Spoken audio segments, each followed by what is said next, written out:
allegiance to the flag of the United States of America and to the republic for which it stands, one nation, under God, indivisible, with liberty and justice for all.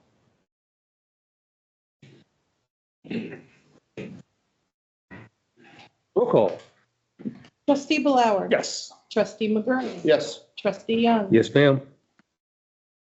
Administrators updates. I do not have any this evening. Fiscal officers updates. Good evening, everyone. I do have the bank reconciliation ending December 31st of 2024. I also have the statements attached. It doesn't really need you to do anything other than review it and sign it. We don't have to have any kind of action on it. Just so everyone's aware, hopefully W-2s will be going out next week. So that's about the only little bit of business I have this evening. Next discussion items. First is the sidewalk policy. So did everybody take the time to read what was sent to us as far as the sidewalk policy? I did. And yes. Anybody has any, Paul, do you have any questions about it? You want to go ahead and pass it? You want to table it? You want to have a discussion? Well, I want You everybody take care of to, it. I want everybody to feel comfortable with policy, and there's no giant rush to do it tonight, in my opinion. You know, if you want to read it a couple times or have discussion on it, it's fine with me. Like I talked to you earlier, I think there's going to be some heartache with homeowners when I go there and tell them, hey, you got to pay for this sidewalk and you got to cut that tree down that caused the sidewalk to buckle. And there's going to be, I know there's some of those out there for sure. You know, not that I believe that's the right way to do it. Just, I think you're going to have some heartache from homeowners, but that's, you know, something we'll have to deal with, I guess. I remember when I was growing up, my dad's sidewalk was split like this. A couple of spots, there was no trees. Yeah. It just sank that way because, and so we would take our skateboards, go down between those other adder, you bit the dust. Yeah. But yeah, those sidewalks, and when you have a tree out there next to the sidewalk and the tree grows and pushes it up, first of all, the tree should never have been put there because that is right away. Right. Most people don't understand that. They think their yard, which they take care of still, but it's their responsibility to take care of that. And the trees are going to be, you know, of good size and nice trees by the time they push that sidewalk up. So, you know, it isn't like you're asking them to take a yearling out or anything, but. What's the pleasure of the board? Do you want to? I've got a couple things to ask about in the policy. Section D, which is on page 2 at the top. It says sidewalks to be kept in good repair. The area between a sidewalk and the curb, that's kind of like part of the driveway, whose responsibility is that? Is that the homeowner? Is that part of the driveway? Part of the In the driveway itself? Yeah. Apron? Yeah. That's the homeowner's driveway, You know, the state or the city or the township, whichever, owns from the center of the road to so much footage, Yep. whatever that easement is, but it's still the responsibility of the homeowner. Glad you brought that up, because like Dave's saying, in the city, if your driveway apron is bad, you know, they will fix it or make you fix it, you know, and charge you. I don't think we need to, between the sidewalk and the street as part of the driveway, I don't think needs to be our concern. Okay. As long as the sidewalk where it goes across the driveway is okay. Okay. That's just my opinion. Otherwise, it's a, you know, the sidewalk goes across your driveway. You're not allowed to block it, all that stuff. But the apron part of it, I just don't see where that's our problem to worry about. Nor our responsibility. Okay. Right. All right. Same section in the middle, provided that notice is given by publication for 3 successive weeks in a newspaper of general circulation within the township. We don't have that. It's just the journal news is what's considered to be. Okay, we can use the journal news. Yeah. Used for legal notice. Okay. All right. Middle of the page, section E, space 2, the road superintendent shall periodically inspect. Can we define what periodically means? Can we say semi-annually, annually, I'd like daily? annually, yeah. Okay. Can we change that to annually so that we know, the reason I'm asking is because it says if there's a 3/4 inch slab separation there at the bottom, if we've checked it annually and on January 1 of this year, it's a 1/2 inch. And then by September of the same year, it's elevated to 1 inch.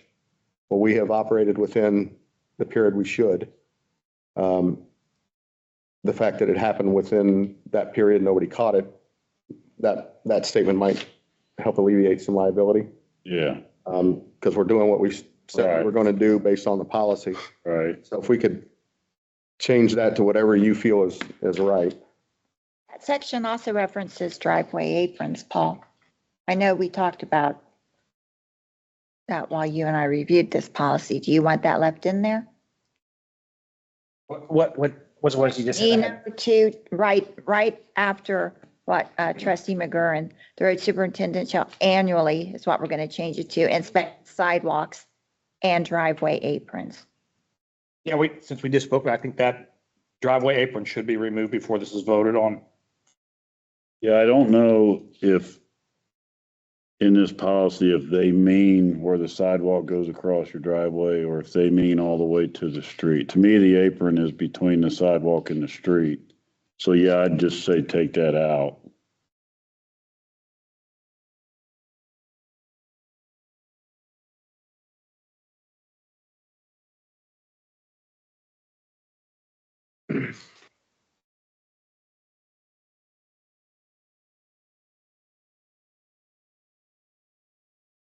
Think ever don't have many sidewalks. Got a little bit more, Yeah. couple other little things. There's another section in there where it says published in the township, which I just highlighted. Has everybody made those changes on their paperwork? On number 3, page 3 of 6, number 3 in the middle, it says if after the expiration of 180 days, which we know is 6 months following the given notice, is 180 days normal and customary for that type of thing? That's 6 months. I mean, to me, 6 months is kind of a long time. Seems like a long time if you're only gonna inspect it every 12 months.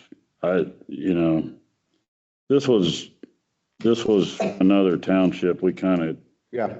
adopted it and put our names in it, but, If they haven't done it in 90 days, I would say, I guess the only started the process.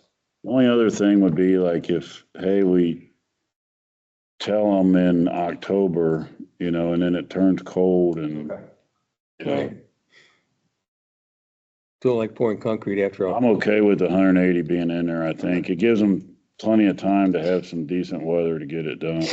Does that then create liability on their behalf that they've been notified of that? Therefore, people can't sue the township for If they've been notified, any type of liability to that? I can't answer that, but I would think so because you've located a problem and there's a process you're going through to fix it. Okay. It's in the process, so it isn't like you're ignoring it, but I don't have the legal knowledge of that. We should ask them, so. Yeah, honestly, there's a couple places up on my neighborhood that's high. Paul knows what I'm talking about. Yeah, They're bad. And, once they've been notified, that should then relieve some of the liability from the township, I would hope. usually things, from what I've been told in the past, like we've had to go out like to a corner where somebody puts a big boulder there to keep you from running through their yard. Right. That's illegal and that's a hazard, but we don't go looking for that stuff. So if someone, it's kind of like your nuisance thing. If someone doesn't report it, Mhm. we're not on the hook for it because I didn't know it was there, And just like the sidewalk thing, the things that are out there now, I don't know about yet because I haven't walked them all. Okay. So I don't feel like we're responsible for that. Seen a few of those around myself. Yeah, Didn't know they were illegal. Mm-hmm. yeah, Just like making your mailbox, you make it so it doesn't break away. yeah, that's illegal. If somebody Yeah. hits it, Yeah. All those big You brick. get it off. Yeah. Staying in that same section, this is probably where that needs to be. Is there disclosure if the property in question goes up for sale before, during, or after? If they're notified that there's a problem with their sidewalk and they say, well, screw it, I'm moving in a month. They would Then have, what? if they're already been notified by us, I believe it's on them to disclose Right. to the potential owner that, hey, there might be a sidewalk assessment coming with this. Uh-huh. It's up to the owner to disclose that.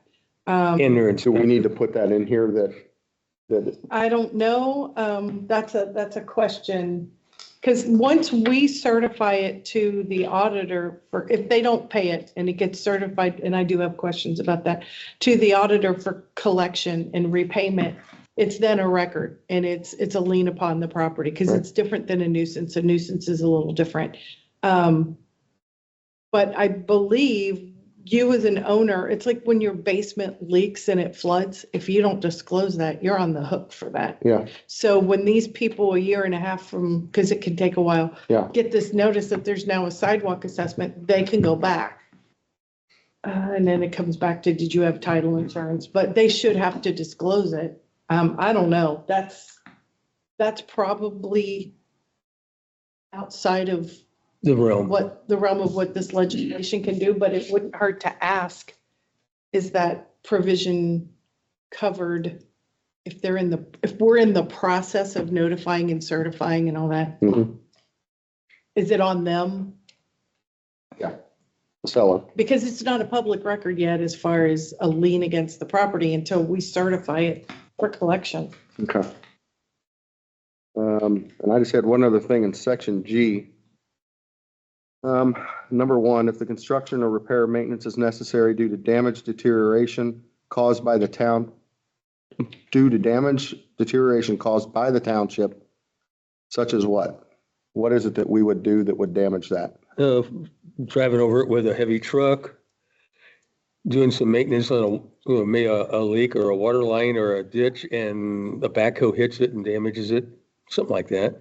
Yeah, when, like he's saying, when in the right of way or like our sump lines that we've had to repair, so we're sitting there with a piece of machinery, we could, possibly damage the sidewalk. So it'd be an inadvertent type of thing. Yeah, oh, Because it also lists salt here, roadway salt. I get that. well, it doesn't, if I read that right, not including, Excludes it, yeah. yeah, so, salt doesn't count.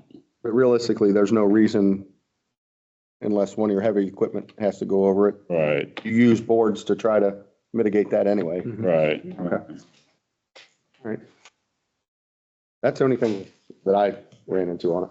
I had a question about the, going back to page 3, section 3, property owner options for compliance. It gives them the ability to partner with a private contractor subject to administrative approval. Are there any definitions on that? Do they have to? Because a citizen could come in and go, my brother can do this for me. He's not really a contractor. Standards. Okay, so it's part of the standard. Standards of section Oh, 8. sorry. And then my other question is, it talks about being a lien assessed, and we can follow, it lists a Ohio Revised Code section, but that code section doesn't lay out the assessment process. Where are you? Now I'm on the top of page 4. A tax lien, the assessment of Butler County under this section. What I'm saying is, do we allow, usually a sidewalk assessment is 5 years. It could be 10, it could be, I've seen in my former role, I've seen them go from anywhere from 1 year to 10 years. But it's usually determined by code section, and it's a lot of times that was a municipal code section. So I just, looked up this code section and it doesn't give any terms. So do we have latitude or is it going to I've point never us seen to a anybody different push code more section? for a sidewalk, they pour it on top I of would, I would like mud. to see it included in the policy, Same with driveways. whether we Yeah, collect it in contractors 1 year, never- 5 years, 10 years. If they do, it's just to come So up. that needs to be, Form. I think it needs to be referenced okay. and maybe You're it's right. missing and maybe it's implied somewhere else.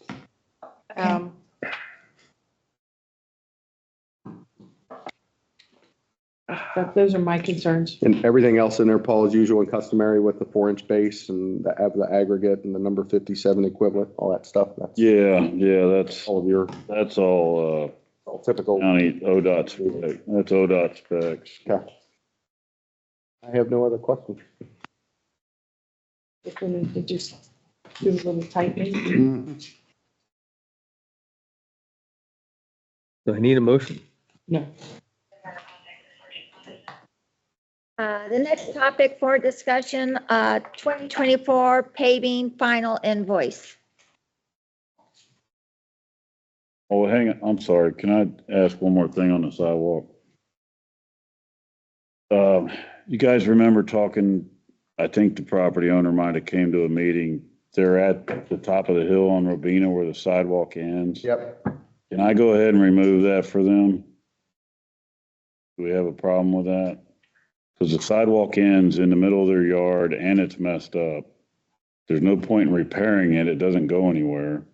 Was that one we talked about before? Yeah, yeah. And he's willing to see. Yeah, I told him all we would do is remove the concrete. We're not fixing his yard or anything like that. And they were perfectly fine with that. Are we charging him for that? No, Okay. If someone else runs into that problem, what makes that problem different from somebody down the street? Right. We said. don't- I mean, I don't know if there's any other spot where the sidewalk just ends like that, but. And if we follow this, I'm gonna have to write it up and tell them they got to pay to repair that sidewalk that dead ends in the middle of their yard. Yeah. Don't feel like that's right to that property owner, and this is an exception, I guess, to the, But it really is weird because it's where one section of dry run ends and the Right. next section, the new sections begin, Right. they don't have sidewalks. Well, they're in the old section that don't, so he's Right. not required to put it, they're not required to link it. Or he's in the new section that has Right. the sidewalk. Wasn't there an empty lot right there? No, No. it's literally where dry run, the original Ends. section ended. Mhm. And they didn't have, nobody else from there on down has sidewalks. So they're the first house in the new section. And he's got the rest of the. we were standing there talking to the property owner Yeah. when I had the county come out to prove that the sewer didn't move. We had 3 or 4 people walk down the sidewalk, come to their driveway and go across the street. And they're like, that's exactly what they do because the sidewalk doesn't go anywhere. Right. So, My concern is if we use township resources to fix that one, We'll do then it the next somewhere else. person's gonna say, well, why can't we use township resources? okay, so my next. Mine out there. My next question, I'm fine not doing it, but they're probably gonna say, can they do it? And let. I don't care. I mean, I'd be okay with it. Okay. But that, He sat at this meeting and said, I'll seed it and make it look nice and, Yeah, you know, I would think he would understand why we can't do that as much as we would like to.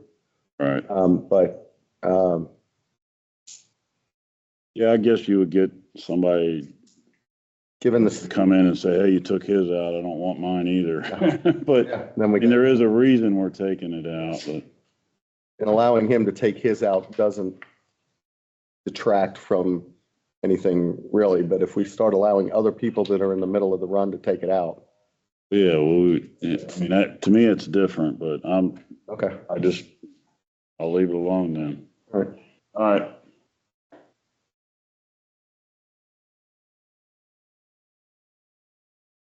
All because somebody wanted sidewalk in front of the store. But maybe it's good that it got solved. mhm. Okay. So whatever became of that extra cost for paving our roads?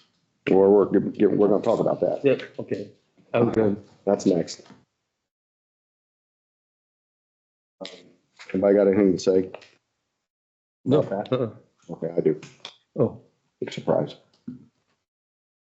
Paul, can you hang here for just a second?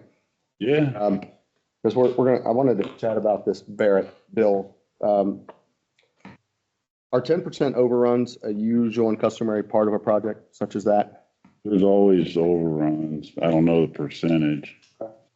Did Barrett give Butler County engineers the proposal that was then forwarded on to us? Is that how that works? Barrett gives it to Butler County and then we get it to approve?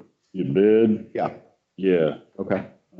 Now, this particular thing, Eric from the county told me it was left off the specs. So when Barrett bid it, this wasn't in there. Right. That's why, once they got out there doing the job, they realized they forgot to put that in there.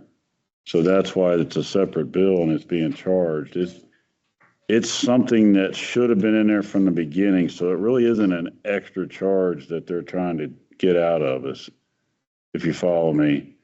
You know, when you're doing this job, striping part of it, well, they left that out. So when they bid the contract, they bid the specs they give them. asking for, yeah. Yeah, and then they figure out, hey, you didn't put this in the contract, we still need to do it. So we're not paying for something that we didn't get or anything like that. It should have been in the original price, and that original bid would have been this much more. And we would have never been talking about it, if you know what I mean. So it's not really the contractor's fault, it's actually. It's not the We contractor. gotta tell the county, we'll split with them. Is it Butler County engineers' responsibility to vet and audit those? Sure it is, but that's not, Here's my take on it. Y'all can talk about it from here. We appreciate and hold the relationship with Butler County Engineers Office in high regard. With consideration to an invoice for $15,292.62, which represents approximately 10% of the entire contract. On our contract, page 6, section 6, states that any work performed by the contractor that is not specified in the contractor or its accompanying documents will not be recognized or compensated unless each deviation from the contract is agreed to in writing by the county prior to the initiation of the work, which would result in a deviation from the contract terms. Did that happen? Did they give it anything to Butler County and say there's a problem? I can't answer that. They probably didn't. Additionally, in an email dated 12/19, there's a sentence that said, "What pushed us over this contract was a mistake in the original estimate." That mistake was not ours. It was not Butler County's.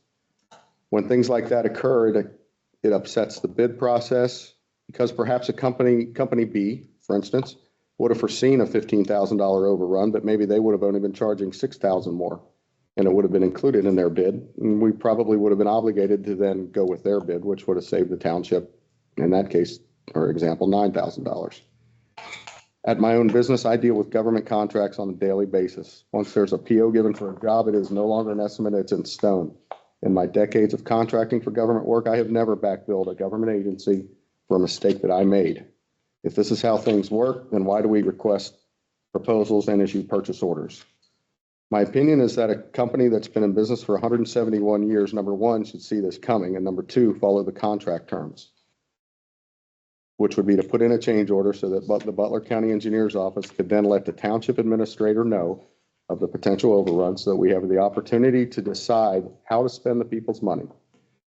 Nowhere in the contract or the PO does it make a provision for billable overrun without prior authorization, especially one of 10%. You wouldn't allow that at your home. If you had a $15,000 addition to your home and it ran over 10%, you wouldn't pay it at the end of the bill without some type of an authorization. I wouldn't. If each of our departments experienced this, it would grow exponentially, and those type of overruns are not fair to the taxpayers. Again, we appreciate our relationship with Butler County Engineering. Having said that, as a sign of good faith, I personally may be persuaded to approve a small amount of the overrun, even though this is clearly a situation that we as a township did not create. But to be completely honest, this is not our fault, nor should it be our responsibility. I'm done. I see your point. But If you guys want to discuss it, When, Let's do when you that. make a bid, you make a bid and you have to hold to that bid. You've been in business, you understand that, when you make a proposal and write it and put it in writing form and sign a contract, you get a contract, you hold to that contract. we are spending their money Right. and we are responsible for their money. And this bill has apparently been sent back from Barrett. The paperwork I got, did have some Butler County, leanings to it, but it said to send the money to Barrett. So Right. I guess, They're the middleman. okay, They receive them, they disperse them, but then when we make the payment, we pay Barrett Right. directly. so our gripe then would then be with Barrett, it sounds like. And, he's perfectly willing to have it with him, but I won't do it without, Sorry, did you say the gripe would be with Barrett? with Barrett. I don't see that. Well, Barrett's the one who sent us the invoice. Right, so it says. Yeah, they're built, Them. it's because the county told them to go ahead and do you can't pave the road and not stripe it, and that's what it come down to. So we can't, the county engineer can't let that off of the contract. I mean, they made the mistake of not having it in there, but you can't, they can't not finish the job. And like I said, it should have been in the bid to begin with, and we should be paying that regardless. Now, I'm not saying that we should pay it now, but it isn't on the company. They only bid the specs and found out later that, hey, you left this spec off and you need it. So I mean, So then to the fiscal officer, who would pay the bill? We're paying Butler County, or No, we're paying Barrett. do we need to talk to Butler County before we We talk to could, Barrett? I'm just gonna throw two things out there. Yep. One is that the county engineer voluntarily gave us $279,000 of their ARPA money over the last 2 years for a total of about $558,000 towards paving contracts. Now, they didn't give it to us uniquely. They gave all the townships money. I just kind of want to point that out, that they've been very kind and generous. They didn't have to. They could have put that money elsewhere. Also want to say that the engineer's office also provides us with engineering services, sometimes at no cost or minimal cost. Right. I would hate to see us Lose it. drive a wedge between us and Paul. Paul's department is going to be the one that's going to. Now, I don't disagree with anything you said, because you're right. Had the bid gone out spec'd correctly, it would have come back in. There may have been a different vendor who came in the low bid and would have gotten the contract.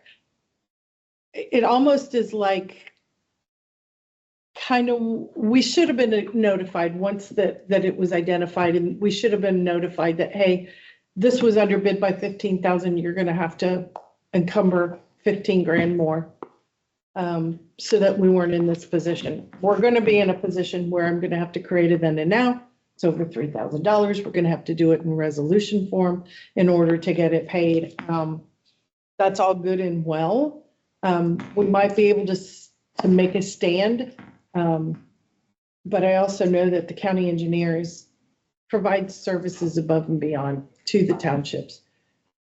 We can make and probably should make some sort of a statement like, hey, this can't happen again.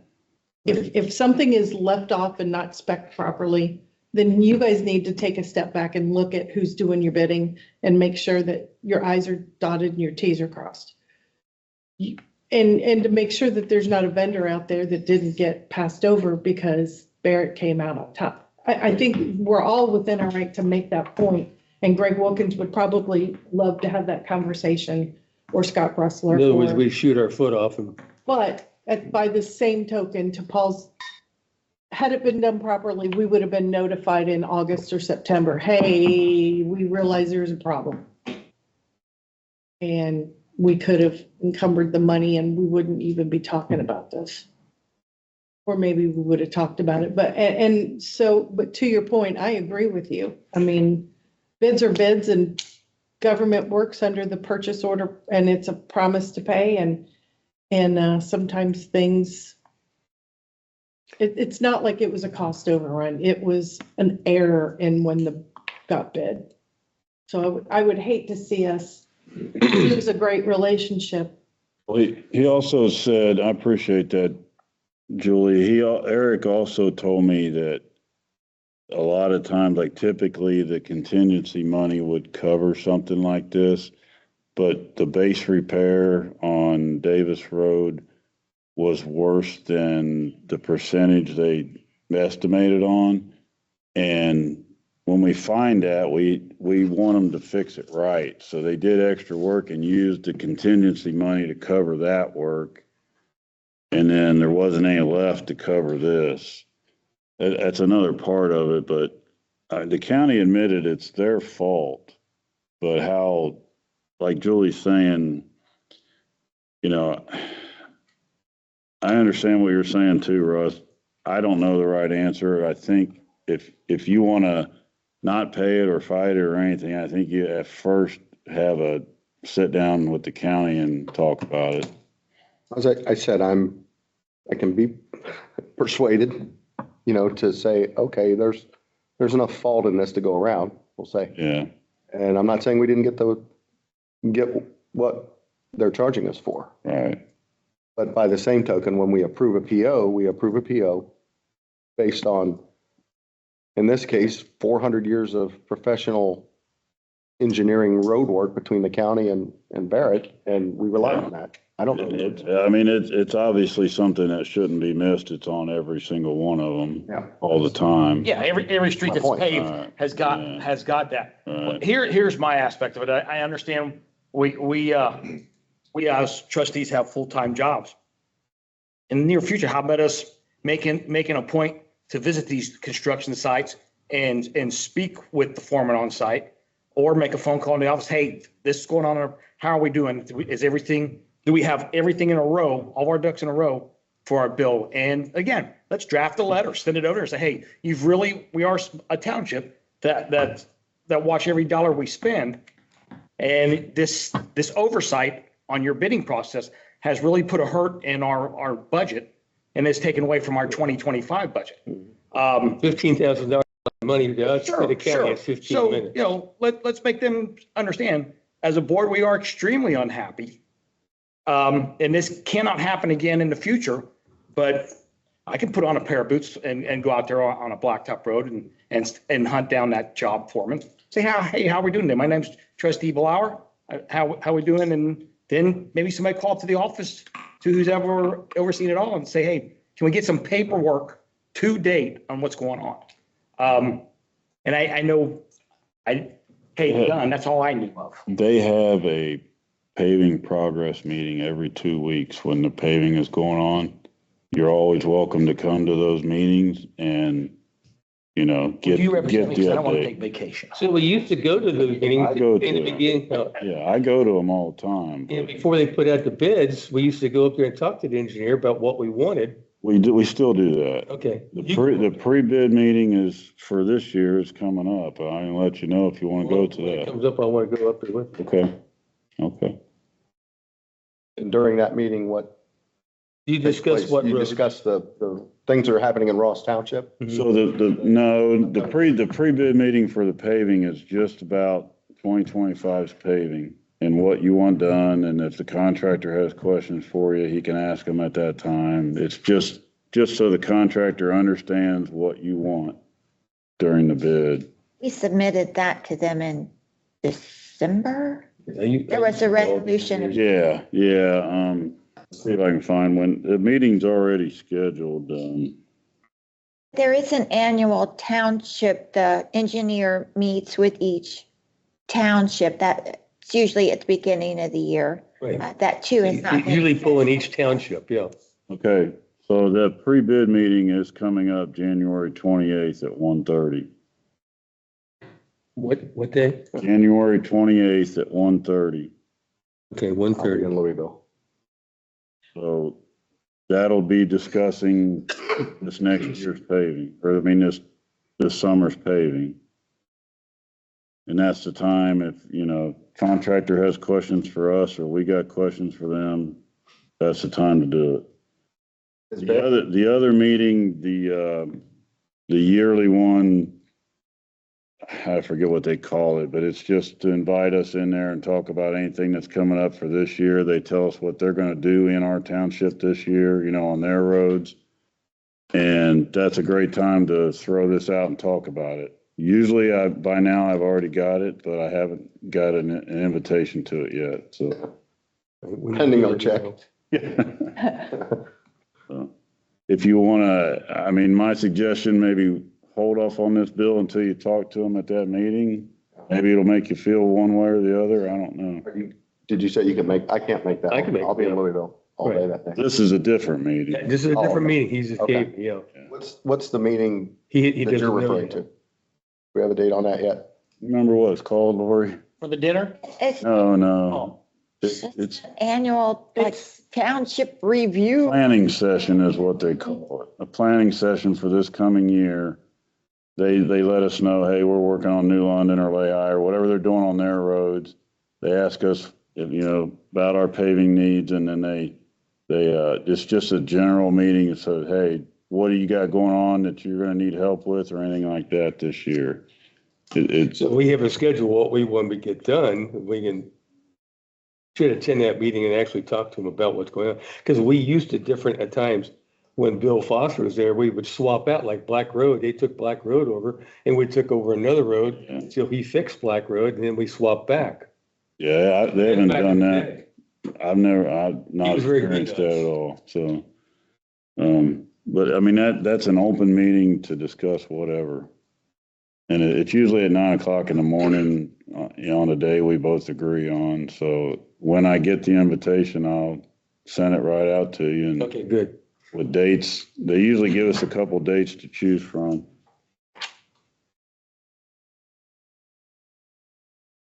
I don't want to burn a bridge to fiscal officers, Right. Paul's point. I'm going to have a And- really small window to create a 24 purchase order. Now, I can, and once I close the year, I can't close it. So I have an opportunity right now to create the purchase order and have it. It doesn't mean I have to make the payment, but it would come out of the 24 budget, which would be better for everybody involved. Yeah. I mean, I can do that. It's still going to need your approval on, you're still going to have to sign off on it. Well, just let us know. I mean, but my window is getting smaller and smaller and smaller to do anything for the calendar year 24. I don't mind talking to him. I don't know that I'm going to say the right thing because I'm still pretty hot under the collar I about it. understand. Other people may be less hot under the collar about it. You're so hot under the collar, your face And is my all face is red. probably still, my face is probably still red. get it. But to say that, you know, again, there's room to move. I'm not saying we didn't receive something. I don't want it to be looked at as, well, we gave you something, you should pay us. I don't want them to think we're, in a sense, We're stealing mucky, something, yeah. but this can't go on. No, I It really agree. can't. You know, again, if it happened, if Chris's fire truck went over by 10%, and Chief's new cars went over by 10%, and your contracts go over by 10%, all of a sudden we're up creek. Right. Mhm. And, you know, the only difference between local government and state government and federal government is the amount of zeros on the end. You throw a couple zeros on it, it happens up there, Mhm. and that's how budgets get unbalanced. And I don't like that. Is somebody prohibitively good at negotiating? Anybody? Would want to say, hey, what can we do about this? This in no way was our fault, but we're willing to work with you a little bit. I mean, we're not saying we didn't get the service, but, you know, just throwing. Do you want to start with having a conversation with Eric? Ziegler? Ziegler. What's his name? Ziegler, yeah, Eric Ziegler. He's the one in charge of this. He's the one that told me it was their mistake. Obviously, he's not gonna have the authority to say, okay, we'll pay it, but he'll either help you understand or you help him understand where it needs to come from and he can run it up his chain. To make it easier on Julie, can you just go ahead and get things started on that part and we can always hold it for a little while, I but mean, we can process it and even get to the point where I don't have to mail the check. I Right. mean, but I'm gonna need approval. I can do it one of two ways. If you verbally tell us, go ahead and do the PO, tonight, we can do it and then I can have you sign it, but it's gonna be a then and now. We're gonna need a resolution down the line to approve it. And we have 30 days from its creation to do that. So, I'm just saying I completely understand. But I also know that the engineer has been very good to us and provides us services. And I just don't want to get to a point where we're no longer going to be receiving Yeah. some benefit from, like I said, I just can't look past that 558,000 that he threw at us to put towards paving, and he didn't need to. right, we could be doing our own paving costs a lot more. Well, we did a lot of paving and we took care of a lot of things because we had all the ARPA money and we had the town, or the county's ARPA money as well. So $500,000 went a long way here. Has Barrett done work for us before, Paul, to your knowledge? I'm sure they have. I believe since I've been running the superintendent that we haven't had Barrett until this year. It's always been Jurgensen. But they bid it every year. It's always one of those two. But I don't remember having Barrett before. Jurgensen bid it? Oh, yeah, they bid it. Yeah. So there was another bid there, Oh, yeah. to my point. Yeah. Okay. But they both bid the same spec. I mean, so I don't think you're gonna change the bid, because if you would have added this spec into it, they both would have added more money to it. You know, they would be bidding on the same specs, just Right. left out the specs. Right. Who left out the specs? The county did. County. Yeah. Okay. Which it could be easy, an oversight. And I understand people make mistakes. I understand the oversight. We all make them. But it costs, it's an awful lot. I just wish they would have come back to us in a more timely manner with hey, this got left out of the bid and it's going to be an additional 15,000.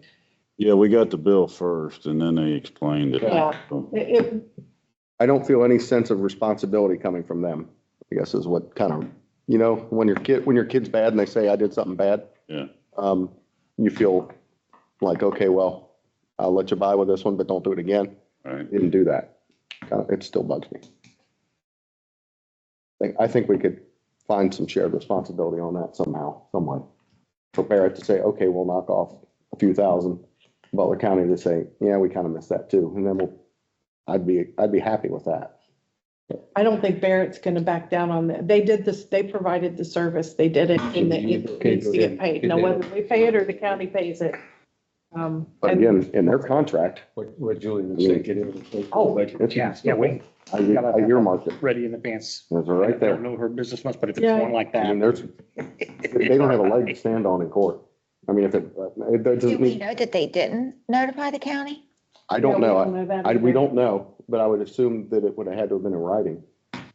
So, I mean, the way that this reads is any work performed by the contractor that is not specified in the contract or its accompanying documents will not be recognized or compensated unless such deviation from the contract terms is agreed to in writing by the county prior to the installation of the work, which would result in the deviation from the contract terms. It's very specific. But that's what we need to ask Eric. Yeah. If that happened and they approved it on our behalf without asking. And then it's a matter of saying, okay, you've helped us. Whatever, we'll let you buy with it, but we don't like it. You should have let us know. No. I'll ask him.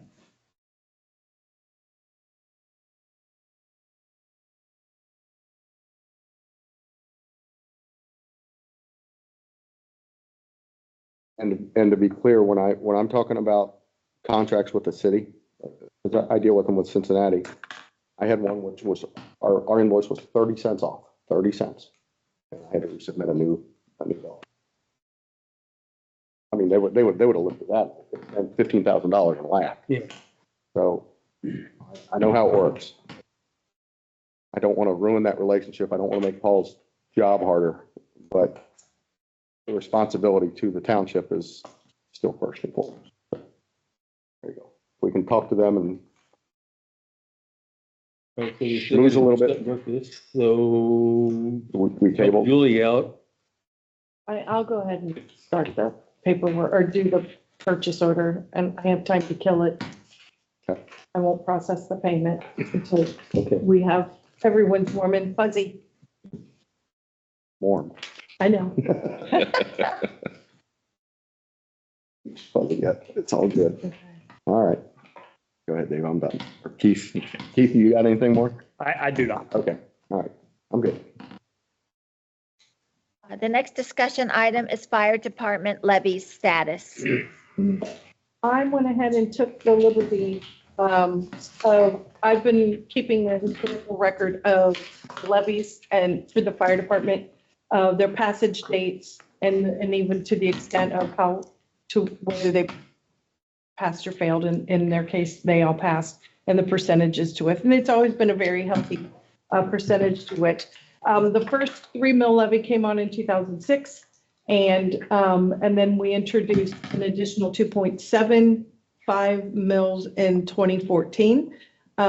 So those two levies have continued to be renewed, meaning no new taxes. They've just renewed, which means the original millage has reduced down over time.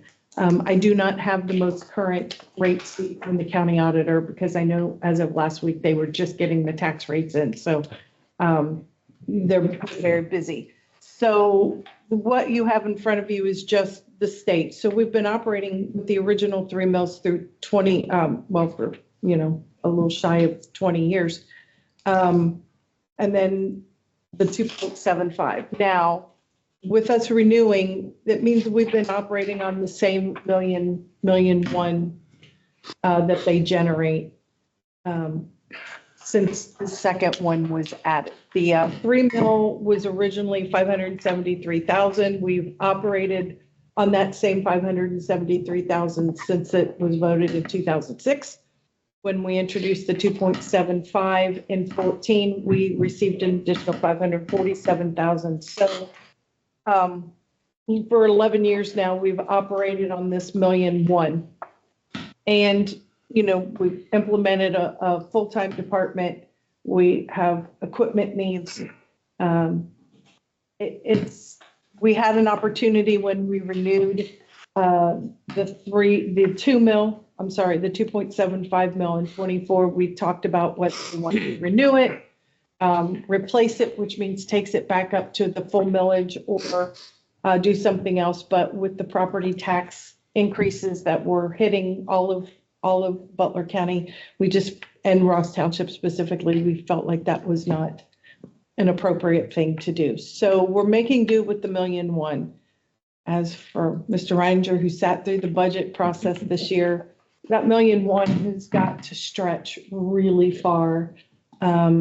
We've talked about, we have equipment needs that we really can't just go out and replace because the budget's not allowing.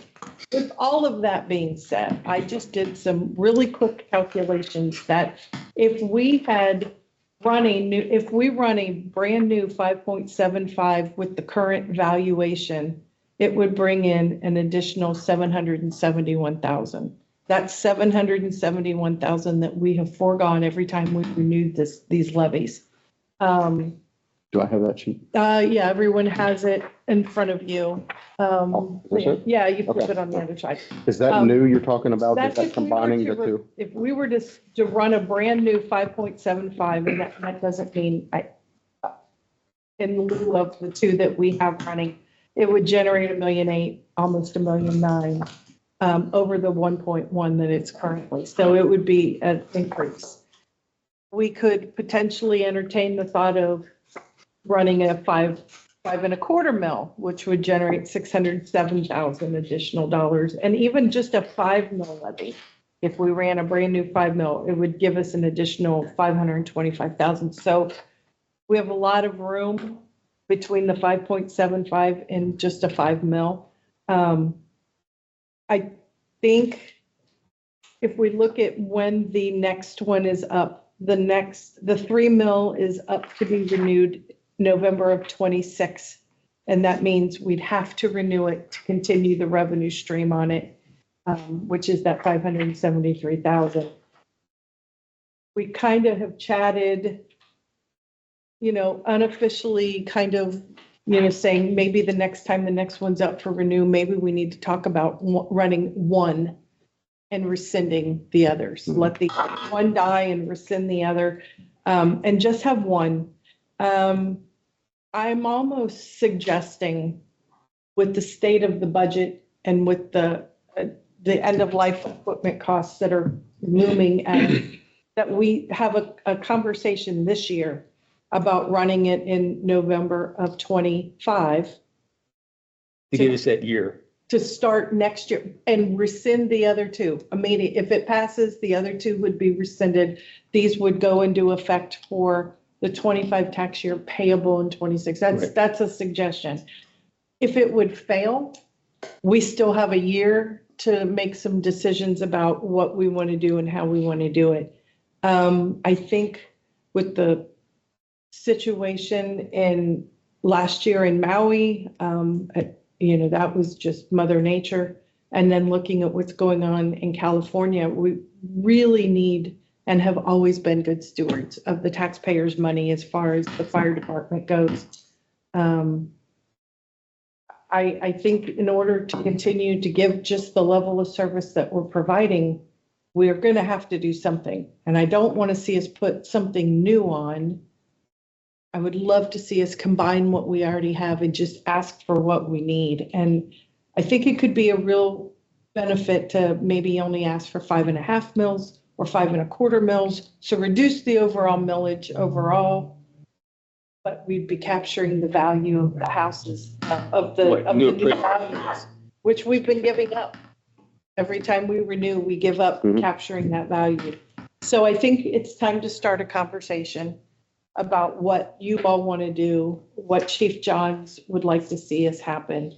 And I can't give you what it's going to cost on a $100,000 home. Putting a new even a new 5 mil levy on is going to cost just a little bit more out of pocket, but I can't give you those right now until I get the rate sheets from the auditor, because there's a lot of moving parts with that. So it'll cost the taxpayers a little bit more, but it'll generate one hell of a lot more. It's going to give us a lot more money. And I also don't want to cut off our noses to spite our faces, because our costs are growing, our equipment costs are growing, and our personnel costs. But I do think we have some wiggle room between the 5.75 and a 5 mil. I think there's a number in there that we can look at. Chris, I can't think off the top of your head what we were going to rely on in carryover, but it was a couple $100,000. Right. So if we could get a couple $100,000 Yeah, additionally, that would help greatly, especially with all the equipment it's we have a lot that's outdated or reaching its end of service life. right.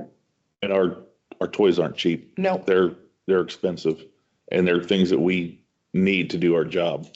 right. And I don't think we don't want to be in a position down the road looking at the bottom line on the budget saying, which firehouse do we want to shutter?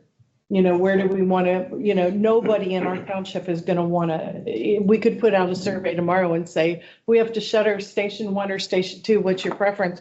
Well, half of the township is going to be mad. That's not a solution. So let's keep both firehouses staffed. We do a great job with 5 full-time staff, and then the remainder is all part-time. And we'll have to think Which balance about. do you like, Chris? I'm going to break in here and Yeah, get some information from you. Thank Out you, of the Paul. 5.75, 5.25, or the 5, which one's going to best suit you 2 years away? I would have to say the 5.75, because not only the equipment, we're gonna have to increase our personnel. About 80% of our part-time guys work full-time somewhere else. Mhm. And when their full-time job says, hey, you're mandated day for overtime, then we're short. It's a vicious cycle. And some days, we have one or two call-offs. We have to shut a station because we don't have anybody to put there. And that's not fair to the residents. We need to up our daily staffing. So if we do have one or two call-offs, we can still maintain both stations being open. Yes, and it's been going on for years. Oh, and the overtime on the Manpower full problem. time. Oh, yeah. The When our overtime's overtime outrageous. guys pull overtime, it costs us. I mean, Yeah. because we're paying them full-time salaries and benefits. It's awesome. Right. But But we when have to have- their full-time rate is time and a half is a lot more Right. than a part-timer. We have to have guys in the seats to have these trucks get out the door to make the calls. So I think we need to start having some serious conversations about what we want to do. This is just my recommendation, and we don't have to do this, and maybe we save this and table it, but this is the money on the table that we're giving up every time we renew. And with that 3 mil coming up in November of 26, seems like it might be really premature to talk about it now. But we had to get it in front of around July? Right. Well, yeah, we have to have everything. If we wanted to put it on a November ballot this year, everything has to be done by August. Okay, That's our that's what I'm timeline. saying. We got till August to make our mind up. if we Well, have to have no, some- because you have to have 2 meetings and there has to be Right. things happen in between. So I'm saying June is probably when that ship is going to sail. Now, there are opportunities to put them on in special elections in May. There That are costs. pros and cons with that. It costs us more. Public perceptions are you trying to do something sneaky? No, maybe we just want two bites at the apple if May fails. I mean, sometimes you have to know what it is. You have to know the temperature of the people, because are they going to support this? Are they going to understand? I mean, That's the key Tax word to me. levies. Are they gonna understand? It's This would have to education. be sold so they understand. Correct. Even though you just passed one, we're talking about disregarding that one and just making one. We won't go to the wanna polls every put couple of one years. on, and we're going to voluntarily rescind, and we have the legislation ready to rescind those when the polls close. I mean, when the polls close, and if it comes back that it wins, you file that with the auditor saying that for the following tax year, we are rescinding these, and this one will serve as our, and we've done that before with the police. I say I'd like the 575, capture the most Right. money, but to be fiscally responsible to the residents, the 5.25 sounds reasonable also. If And we keep in could, mind, there's another level in there. There's 5.5, and I didn't do it. I don't know Right. why I didn't. I just ran out of room on the paper. but that'll show them that we're actually reducing it overall, Mhm. instead of, And once I know what the rates are, I can say, Right. hey, look, on $100,000 home, you're currently paying, on a combined, you're paying $90 a year. And even, at this rate, it would only be 100. It's going to cost you $10 a year, but it's going to give us $600,000 more to provide these services. So I know nobody wants to talk about this, but I think we have to start thinking about Start it. educating the public so they know And ourselves. what's up. We got to know what it is, what we want to do. When we had a police levy, the last one, there's renewal? Renew means whatever it's generating, for purposes of this conversation, Yep. the 3 mil is the next one up. Mhm. The 573,000 is what it will be allowed to collect. So they will back into whatever rate it is based on your values. Yeah. So typically our 3 mil is down in like the 2.1 area. and Okay. It's going to continue to reduce down over, as our values grow, that rate will shrink down. So it's only generating 573,000. That's our max. When you replace, unless Representative Hall gets his way and takes replacements off of the table for townships and Yeah. local governments, Saw that. replacements allow you to take it back up to the original millage. So you can't say no new taxes, but it's a minimal adjustment.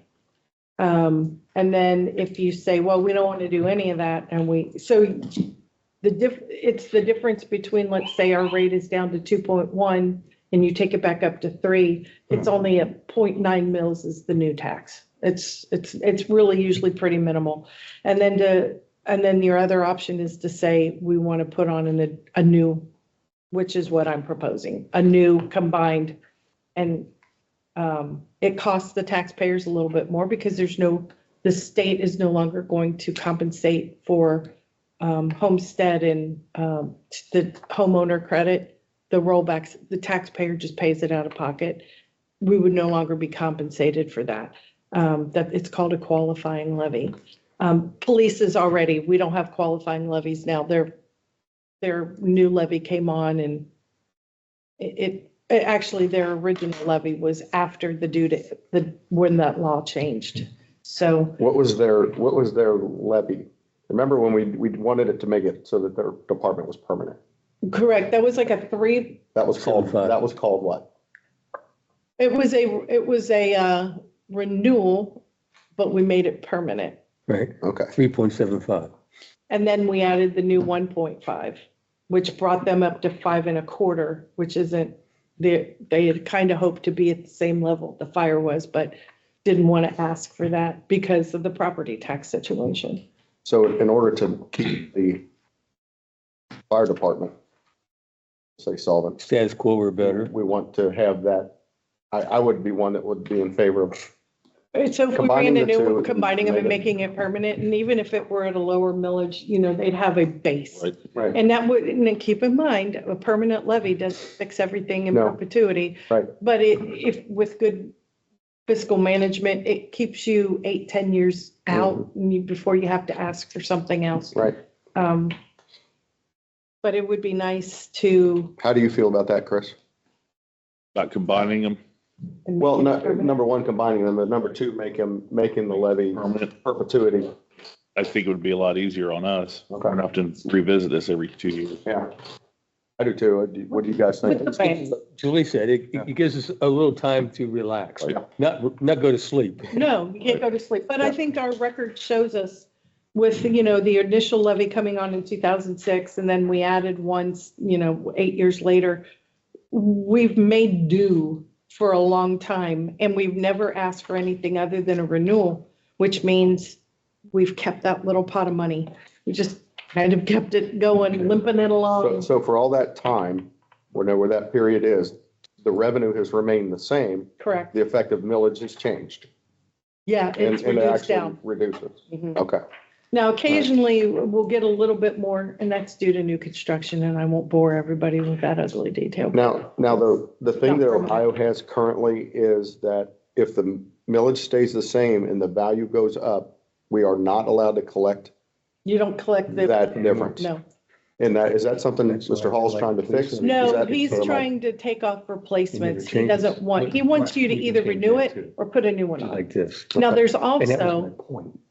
to muddy the Well, waters but- even further, Thank you can renew with an increase or decrease, or you can replace with an increase or decrease. If Representative Hall takes the replacements off the table, then you're only going to be able to renew with an increase, renew with a decrease, or put a new one on. Those are going to be your options. What is your feel for that? Its likelihood, and should we contact Jennifer Gross and see what the temperature of that room is? I don't know. I've had some conversations with Mr. Hall about, what are you doing? You used to be a township trustee. What do you think you're doing, taking a tool off the table? Why would you do that? Replacements are great because you can take it back to the original millage with minimal amount of increase to the taxpayer. Can't say no increase, but it's minimal. He and I've had a heated exchange over that, but he feels like, I don't know if there's something else that he would like to see come to take its place, but I don't think taking tools away from us is a smart thing to Is he do. sponsoring that bill or Yes, is he he? is. Okay. He and I've had discussions, but Representative Gross may feel differently, and we may have an ally in her. She's all about responsible spending, Yeah. and I think we can prove that we have been responsible and will continue to be responsible. What does Mr. Hall not like? I don't know. I can't figure it out. I think he thinks it's confusing for the taxpayer. It's either no new taxes or new taxes. He doesn't like this. Well, it's only a minimal amount because it's the difference between I don't know. It's like read my lips. Yeah. So, we could run and increase on our own, but by continuing to renew, we're never getting ahead. We are treading water. I think it's very confusing for people to say, well, we got this 3 mil thing that comes Yeah, this 2 years. And then in 2 more years, you got a 2.75 mil thing coming. right. So Every basically, 2 every years. 2 years, you got something coming. And then in the And meantime, they get we tired used of to have that. the police and it's Yeah. just like Right. Ross is always, didn't we just vote on that? Yeah, It's very that's exactly. confusing. That's where the what's education happening. has come in. So, yeah, education and simplicity would be the soup of the day for me. But it might be, if you're interested in pursuing at least conversations with us, it might be worth getting the fire levy committee, which would operate outside of all of us, together to start having discussions about, is this the right time? How does it get presented? Thomas, Okay. All right. Thomas, you hear me? We're looking for a committee, maybe? He just, There were some folks on the police levy committee that probably very willing, they ran a very successful Mhm. police campaign and would be willing to help out. Yeah. we might have a former chief. Yeah. Yeah, But I didn't know if you guys were interested in having further discussions about potentially running something this November that would replace. I'm very interested in that. We got to get moving. The longer we drag our feet, the less money we have to operate Well, with. and here's the other very real possibility with, and no fault to Chief Johns, it's just unfortunate with the timing of the equipment. There's a good possibility that the general fund may be on the hook if we want to continue to operate, and I don't think it's this year. It could definitely be next year. we need to be mindful of the schools too. Correct. If there's That's a great, I mean, I look at their budget and see I where thought they they're were at. sitting pretty high and dry right now. They're, I think the property tax increase really helped them, but I don't know what they have coming. True. They gotta sit I've- down and start I've talking seen with their- us too. I've looked at their forecast and I don't want to be in competition with them. Yeah. Could make either one of us Correct. lose or both And if lose. they were going to be on the ballot in November, I would probably say, So probably not we the time. might want to check with Dr. Rice and see if he's, just to ask. or, well, maybe not Dr. Rice, either Dr. Rice or Mr. Young. Okay. Just to see. Yeah, I didn't think about that, but yeah. So, all right.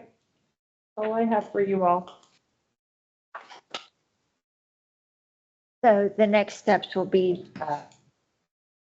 find out about the school and hopefully a group will convene that will get a feel of. Put a bug in the ear of some folks that, When will you have the values ready? the for- values are ready. I don't have the rates. And because the auditor, at the Township Association meeting last Thursday, Representative Brown said that they just received the tax rates from the Department of Taxation, which I know from experience means a really long week of getting all that stuff in the system and getting it right. Then they have tax calc.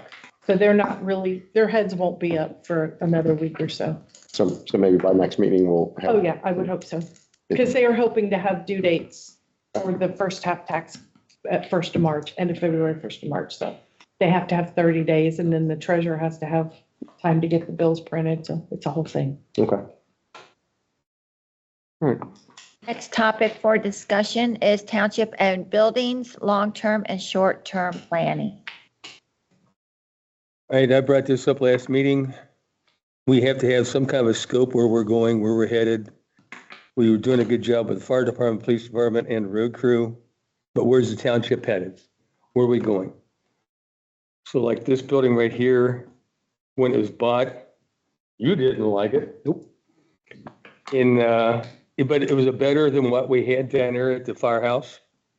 But it is not a practical building for us to operate out of now.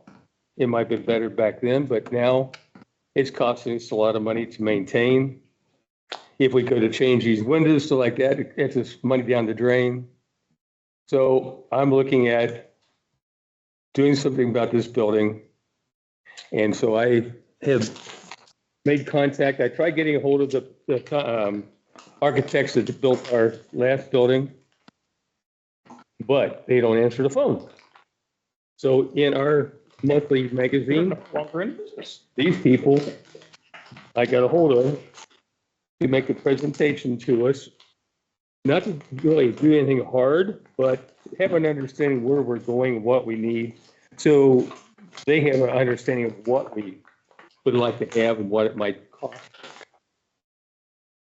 I wish I would have got more copies. Here, I'll just send this down to Julie and I can get more copies. So right now, this firm has 4 fire departments being built in Middletown. 4 of them. They just got done with one in Madison Township. So they have a very good understanding about fire departments, police departments, administration buildings. That's their specialty.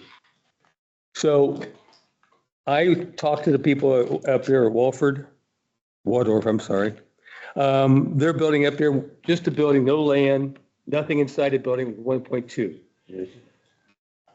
That's a reasonable amount. That building is more than what we need as far as size. But we still have to equip it, with furnitures and stuff like that. So there's gonna be more cost, but it gave me a basis. And so I would like us to start looking at what are we gonna do in the next 2 years? We don't have any room in this building. A lot of the buildings we're not even really using productively. So it's wasted space for us. So my thought was, okay, we could get a value of what this building is worth on land. Do we want to keep this building and sell it? Do we want to tear this building down and rebuild? If we can put a decent sized building in this lot area, like the fire department, I wouldn't want them to face out that way because that street right there gets blocked most of the time with that light turns red all the way back to here. So that would encumber them getting out. So I'd want our fire department to face and go out School Road where the light could be adjusted and stopped, where they could have access going out. They could go that way and they go either way on Layhawk. So it gives them good place to get out of.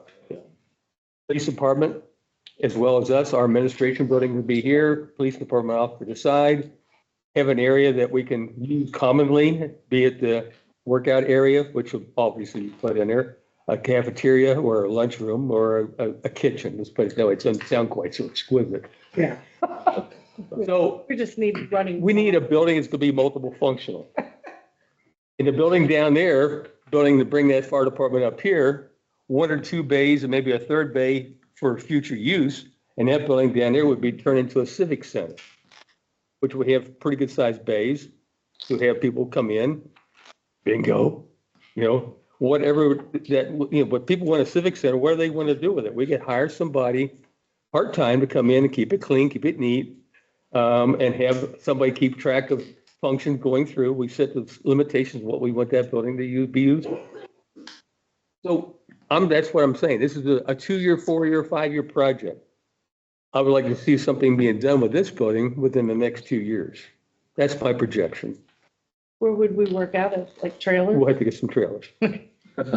If we tear this building down. Now, we leave this building functional when we have it for sale, and we would maybe talk to a landowner, a very large landowner around here about accommodating us with some land, maybe 2 or 3 acres, which I think is a functional deed. And we could also put a plaque out there for a gift given to us, which would be a heritage for that family. But I'm just throwing all kinds of projections out there. So I leave it to the board. Yeah, at least this, They have a police station. at least this is a starting point.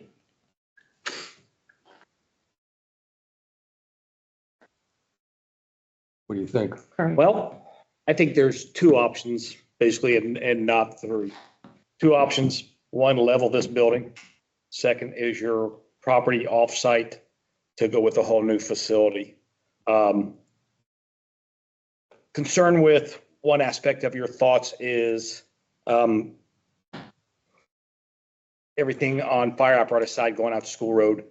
Going to School Road, I don't think a squad on the F-550 frame can make the turn without going into the westbound lane altogether to swing out. An engine even taking the left lane, oncoming lane to swing out is going to make everybody come off that red light and back up to make the turn. The squad could do it, but again, having to go wide on a F-550 frame or an equivalent. But an engine's not going to make that curve. Well, you can always turn around and come back up. That's Yeah. a loss of time. I know. And a danger. But going right out here, Yeah, and a danger. yeah, And again, this is just thoughts hypothetical, and figures. right. Entering 128, even if it is backed up here rush hour, the red light siren, you can overtake everybody up through that intersection. Not saying if because of the blind spot from the bank, we get the state, that wind flashing fire, be aware of fire apparatus, something of that nature. That's small potatoes compared to, again, what and where is the facility going to be? Right. I would never use my vote to start to think we could rehab this building. There's no way we could ever stop the water leakage into the base. It's flat parking lot up top. You can never seal them seams. The water's coming in. And again, the lot is shaped oddly. It's not even like a piece of pie, but similar. And you're going to stuff a fire department in the back. This facility would have to come closer. We may lose the training area for that outside company. Oh, it's just, I just threw it after. Yeah. I didn't say it had to be. Yeah. Like I said, it's just Right. my On the thought, talking but stage. I'm all about your idea of coming off site and We selling. need more than 2 bays too. Do I? You would need more than 2 bays. Yeah, you need, We got 2 engines down there, a tanker, a brush truck, medic, and a boat. There's a lot of equipment down. everybody needs a boat. Okay, I mentioned 3 bays, but okay, we could put in 4, you know. Buildings Yeah. can go up too. Yeah. Not fire, not Not bays, bays, but, but yeah, but offices space. but they could be Could be a second floor. 2 bays deep too, so. But we could leave that for the designers. Yeah, Tell us what our needs are. yeah. And let them to make the presentation. This is what we can do for you. Are You know, they- that's their Are they specialty. willing to come visit us? Is that what you're saying? What's that again? Are you setting up a meeting or they maybe possibly coming to? I presented this and they are willing to come down and start talking. Okay, We can talk cost about having us figure out a square footage, what we need, usable space. You know, I don't know what that might cost us, but maybe the presentation would be part of that and that's all in their presentation. As long as they get a feel what we need and what we have to have and desire to have. I'm just at the beginning stages. I feel this is like a 2-year project as it is.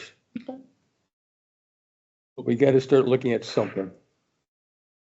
start having a conversation. Right. Got to start somewhere. And how valuable is all of this?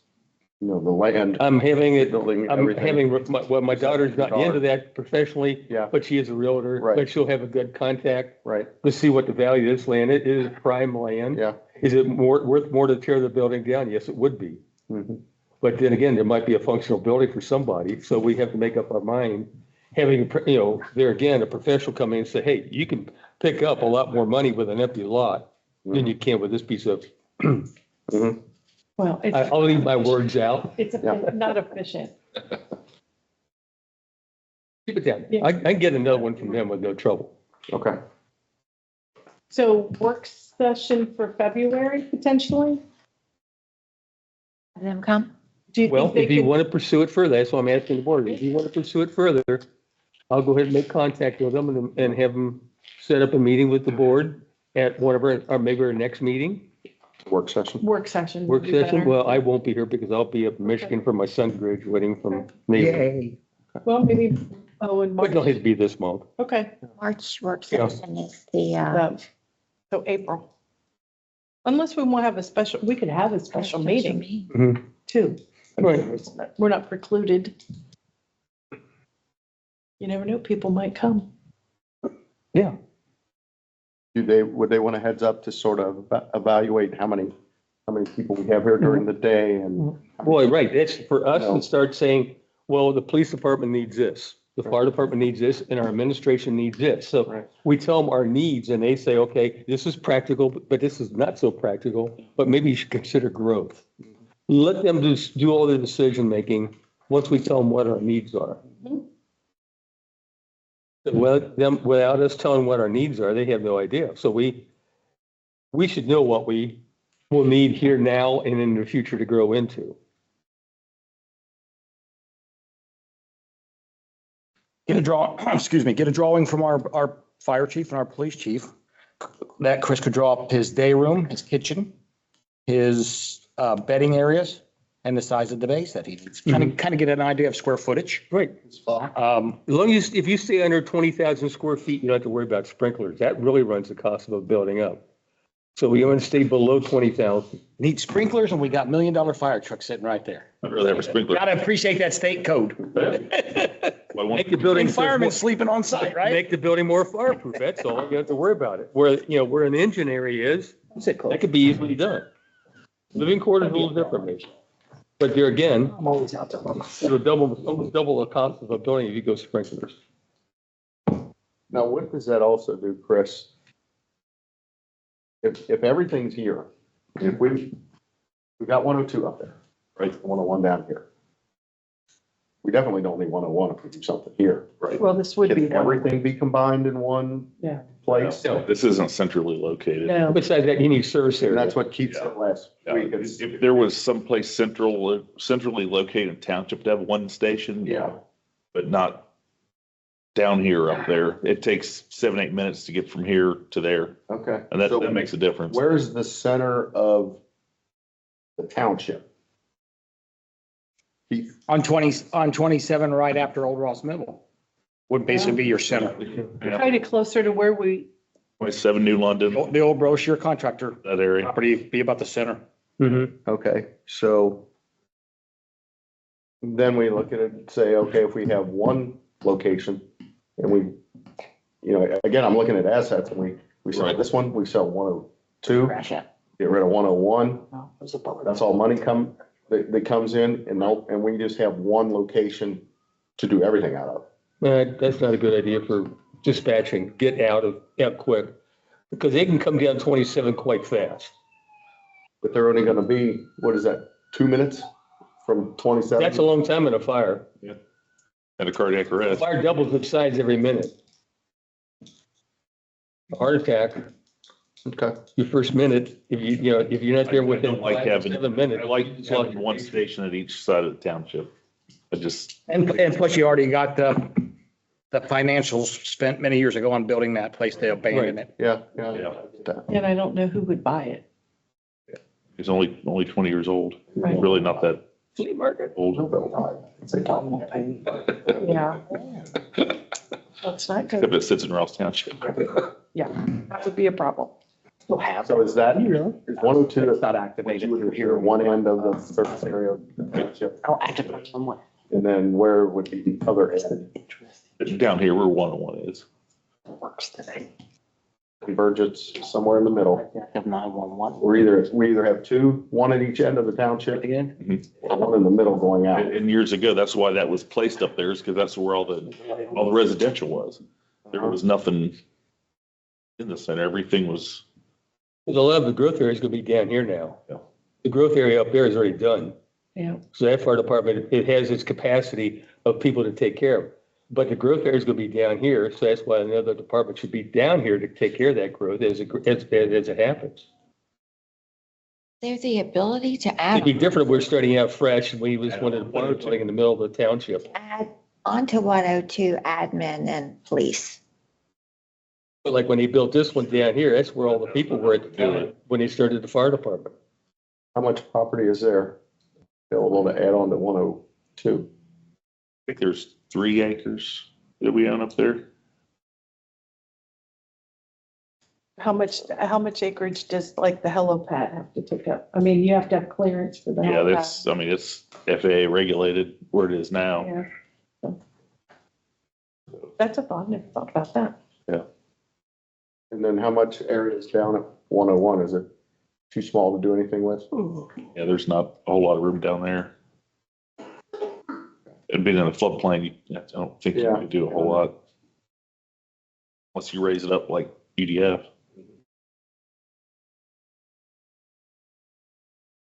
if it can't spread anywhere, it's still probably not. You don't have much room. Building. you know. Right, unless it goes up, We already put in an extension on that years back, right? 30 years ago. It's been added on to You know, 2 or 3 times, I think. now you only got less than 50 feet to the edge of the Yeah. property on the far end, and less this way. So that is pretty well encumbered as far as how much building we can put down there. So then Lori's idea of maybe adding adding it on the 102 property might be workable. Let's get administration and police, which isn't a huge. Right. That's a pretty good idea, really. I mean, to look at. Because this is like, this is kind of prime property. Yeah. I should think.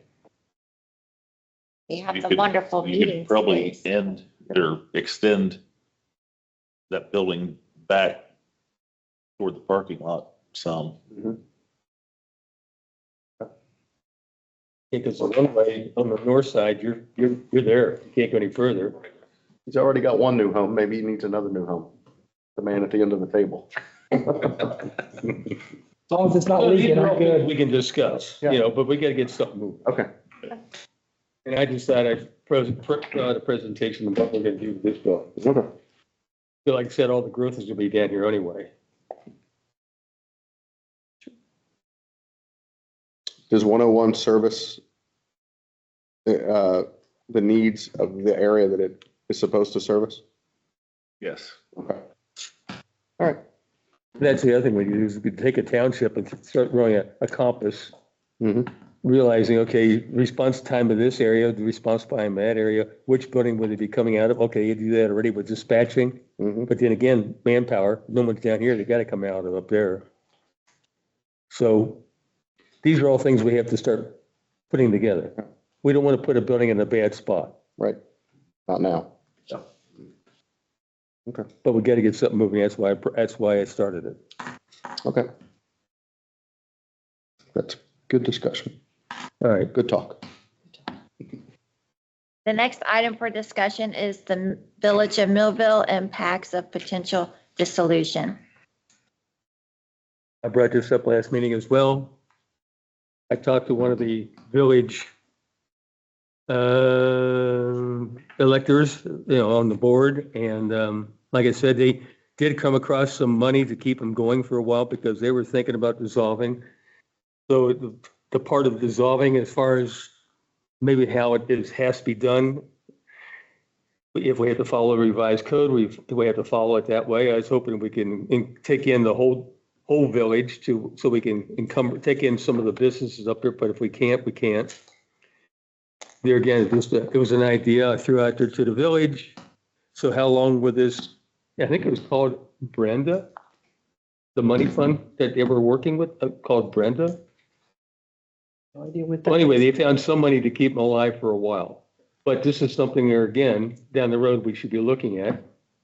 Like when we took over the fire department up there, they were running out of money to operate it. So the township, back when I was a trustee before, we took over their fire department, which was a good thing for us. We got some dollar out of that, plus some equipment.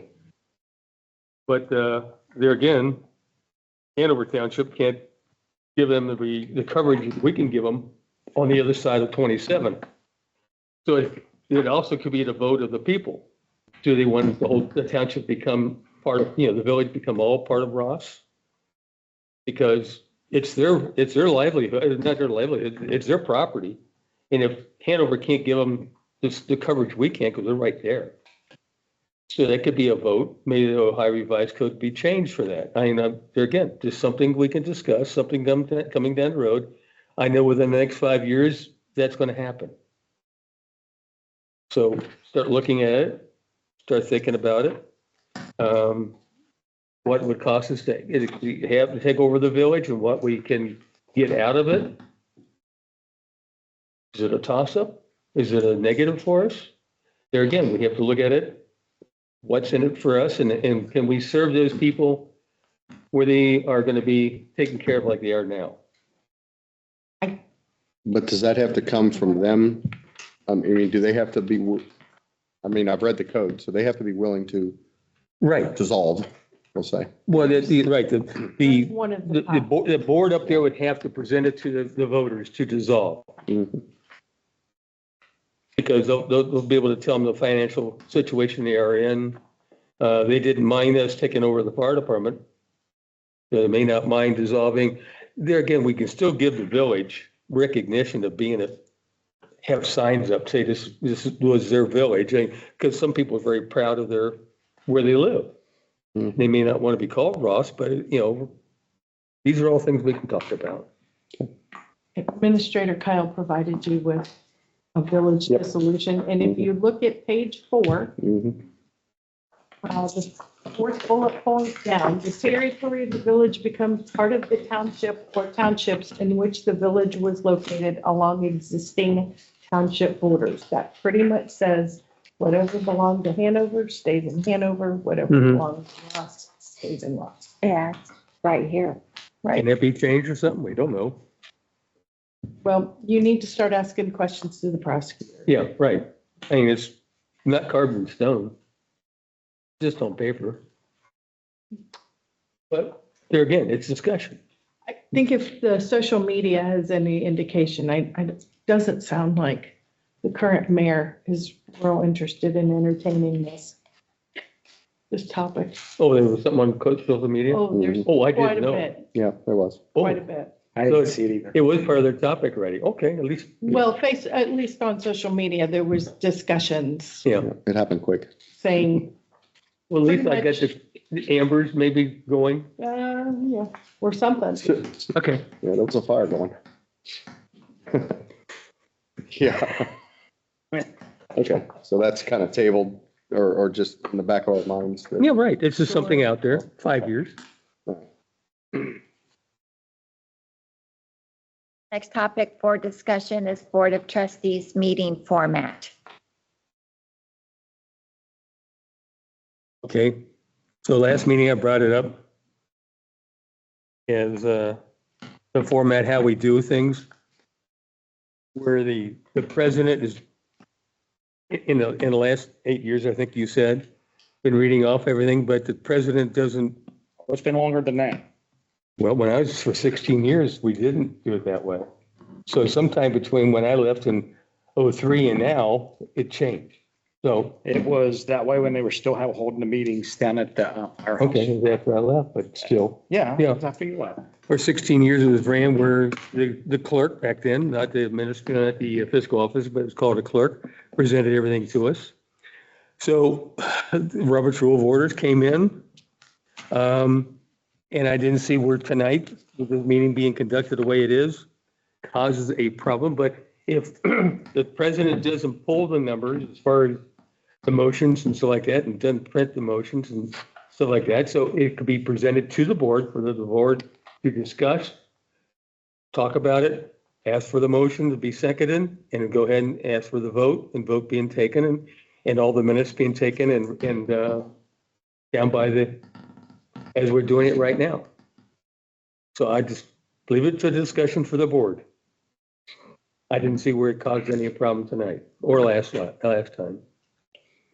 Does the administrator mind doing it the way? Well, I think there was a lot of confusion during the meeting where seconds were being put in or We haven't or done any this or that. seconds yet. There was some positions where, yes, there was some confusion where you were stepping in, it was still being read down at the end. I believe at one time Russ entered it to correct something. And I think it's going to come up here in discussion over this, that the president has to read a resolution to be voted on by the Township Board of Trustees. The resolution can't be read by an unelected official. I guess maybe the definition of what's being voted on, but when it comes to the actual motion, you as the president, I feel, have to read that. Well, then motion. I or the president would take that motion and say, okay, the motion is this. I need somebody to second it or whatever, and go on with it. It'll be trial and error. No, there can't be no. Can't be error. Okay, no error. It's, it's an official meeting. There Okay. can't be no error. I see your point. I see your point. When, as the format is read, and we'll look at it here as, that's in bold print this evening, call to order, administrative updates, fiscal officer updates, sorry, I misread that, discussion items, public participation. I'm, you know, if you want your township administrator to read that, but when it comes to the executive session, which we're going to visit here shortly, move for the adoption of motion number 25-013 is coming up. That has to be read by the president, That's or fine. in the president's absence, That's fine. the president, and I'm golden with it at that point. But I don't feel an unelected person in the room, not a township official, an employee can read any type of a motion or adoption. Okay, I Can't agree be with done. that. Can't be Okay, I have no problem with that. But as far as conducting the meeting itself, things are presented to the board by the administrator or by Julie. The board discusses it and votes on it, and it goes from that point. So if I didn't, or any president doesn't pull the motion number out, it should still be presented to us by the person who pulled the number out. Now I'm at a loss. Who's pulling what number out? Well, when you got that number right there, Yes. did I pull that? Did Russ pull it? Did you ever pull it? No. But somebody's pulling that number. So somebody's making this motion and pulling that number out. That's just setting the agenda. The motion again is being read by the president. Right. Or the vice president in the okay, absence. Okay, that part I agree with you. But Okay. all this up in here should be ran and presented to us. Now, the executive session's totally different. Yeah. All right, we set that aside, but any motions like that, okay, I have no trouble with the president doing that. Okay. Me either. Well, again, I can't because I feel that's the way it's supposed to be done legally. And again, all the other readings, if you don't want to do that and put that part on your administrator, that's fine. Just the motions themselves must be read by you. Okay. And I think from what I've looked over in here, practice and procedure in the Ohio deliberative bodies and Robert's Rule of Order, I think that meets that criteria. Am I right along the table? Again, I can read something and not know what I read 10 minutes later, so. I think the word president of the board, it's defined in the term. You preside over the meeting. The president presides. And if you don't want that structure, you have to develop a different structure. No, I'm not saying I don't want to. I just, when I was at other Implied in meetings, the like I said, how title. we used to do it for 16 years prior, Well, maybe we did it wrong back then. that's very possible. But the Ohio Township Association publishes a manual, and it's there are things that have to be done, and you have to have your legislation done by resolution or motion. Mhm. And with that is implied that you're following Robert's Rules of Order. And with that, there's just, if you would like to have the administrator read the item, that's fine. But in my function, and the administrator in her function, does not have the authority to make a motion, to adopt a resolution, or make a motion. Okay. So you have two functions. You adopt a resolution, and by doing so, you make a motion to adopt the resolution, or you motion to do an action, motion to retire to executive session, a motion to pay the bills. The president needs to motion to do that, make the motion, move to do it. There's different grammatical ways to say it. And then as the presiding over the meeting, you then call for the discussion, and then call for the vote. Okay. So there are things that have to be done in order for them to be done properly. And the prosecutor has given us some guidance on what has to be done to retroactively basically fix what happened at the first meeting in January, Okay. because there were problems. Okay. We'll go back to the old way. That's all right. I don't see a reason for change for the sake of change. You as the president can direct the meeting the way that you want to. I don't see what we're gaining by changing that, but Okay, I will, is what Keith said, which is long as you're the one making the motions, then we're legal, but it just seems to have more continuity when it's not bouncing back and forth. yeah, I see your point. I Between, kind of agree with what Keith said, so I'll pull that out. okay, Don't have to discuss it any further. We just go Okay. back the way it was. I'm okay with that. All right. My interpretation was wrong. Yep. Let my mouth. okay, call me silly. All right. Okay. Well then, anything else from the board? I have nothing. Nothing from me. Okay. Public participation. Do I have to read that everything on time? I'll just read, because we all know, what the thing is. So Tom, you're number one up. And if you will Take my turn. take your 5 minutes up there and just address it to the board, and we'll be just as kind to you as you're to us. Good evening. My name is Tom Reiniger. I live at 3223 Rocky Hill Drive. And two comments. One on the conduct of the board outside of Robert's Rules of Order. That's something you will handle. And the other was some warm and fuzzy comments. So I'll do the order of the board. It's been my experience in other meetings that the chairman obviously starts the meeting, or the president, with a gavel. I've never seen one here. The You meeting, used to have one. Somebody must have cobbed it. Got one. okay. The meeting is called to order by the chairman, request to stand, pledge of allegiance, roll call. But something I've never seen here is the president or chairman never welcomes the people that are present. Like, welcome to the work session of the Ross Township Board of Trustees. Okay. It's a simple thing, but it's a welcoming. Then there's an explanation of what's going to happen. This is outside of Robert's rules. For instance, if someone's getting promoted or hired, that can be announced that the folks can leave after that portion of the ceremony is over. Or if there's going to be an executive session, that is when the chairman or president may say, at the executive session, everybody has to leave because it is a closed public participation. Anyway, a sequence of events, unofficial, then you can drop into the regular routine of the board. So just welcome, explanation of procedures, and then notes of anything special going on that was obviously printed, but might help in just the flow of the meeting. Warm and fuzzy comments.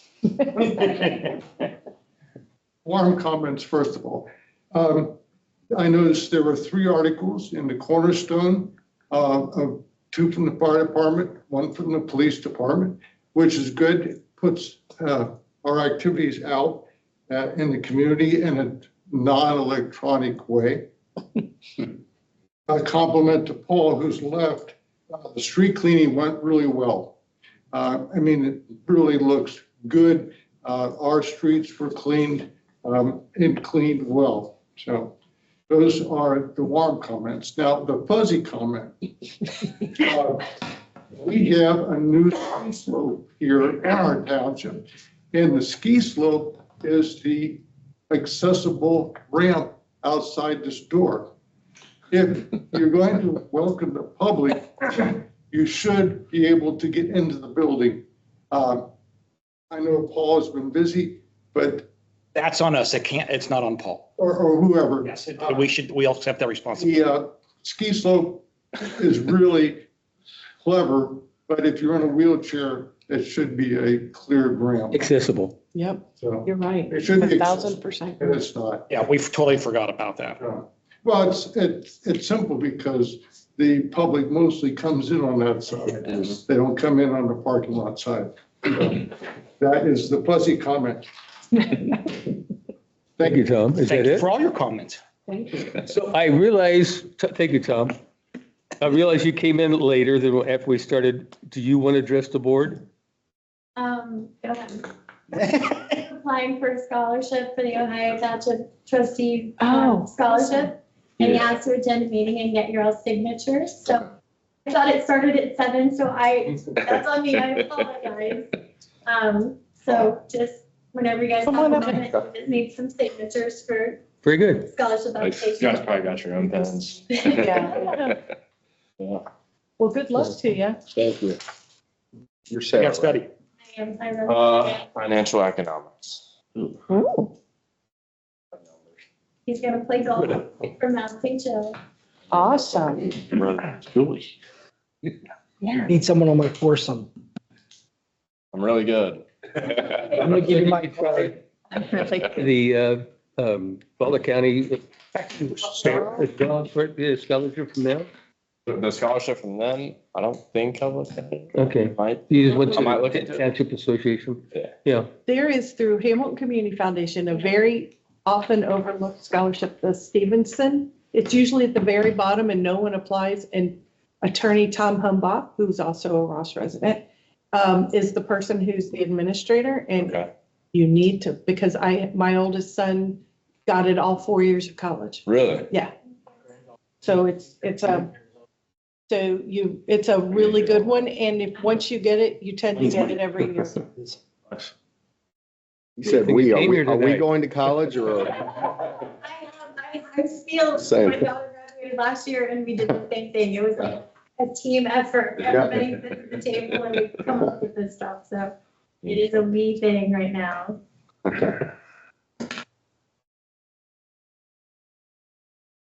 Good to go. Yeah, Thank you. Good luck. Good luck, young man. Good luck. it's initials, H something Stevenson, but it's usually at the bottom of the page and people tend to overlook it. Because when I worked in the auditor's office, I heard Tom they say, does anybody have a kid who's going to college? I can't give this money away. And I went running out. My daughter, they said, because she's female and she's studying criminal justice. And they said there are so many scholarships out there for female criminal justice majors that nobody applies for. She paid for her school with no financial aid, with grants and scholarships. Awesome. Well, good luck to you. Oh, that's great. Thank you very much and good luck with that, okay? So executive session, we moved to adoption of motion. Can I stop you there for 1 second? I forgot this on anything from the board. I wanted to bring up the recent snow. The storm had a name. I didn't know this till I listened to WLW. What was it? Started with a B, Bailey or Earl? Okay, well, we had a named snowstorm for the first time, I believe. The B. Our road department, once again, over and above the top, being able to grab salt right here on our own property. It's a quick turnaround. But Paul and his crew started at 11 o'clock on a Sunday, worked till 11 o'clock that Sunday night, and then slept on air mattresses in the road department. They were back up in the wee hours of the morning to continue get the snow off the roadway. And at that time, our state, they were working 12-hour shifts, so they never stopped. But Paul was able to put 3 single axle dump trucks and 1 Ford F-550 on the road to get rid of that snow. And I'm trying to think what time they went home on Monday night. I know it was well after 8 o'clock at night. So they put in quite a few hours. And again, to keep our roads open so Chris and our police chief can get their emergency vehicles to each and everybody's house that requires it. But again, a bang up job by that crew. Yep. We lost 1 truck. A hydraulic valve came off the plow. When the plows turned, it pinched it and snapped a bunch of hydraulic lines. Paul was able to get them repaired quickly because he has friends. Rumpke Hydraulics didn't open on that day due to the weather. And I think Jeff's truck also broke a hydraulic line. And well, again, because of Paul having a friend somewhere, they were able to get that hydraulic line fixed within 2 hours and back on the road. But an outstanding job by our road department as always. Mm-hmm. Just want the public to know that. They did a great job. Yeah, they did. I did have one complaint come in from our guy on What's it, a mailbox? Herman Road. That's right, you're up and.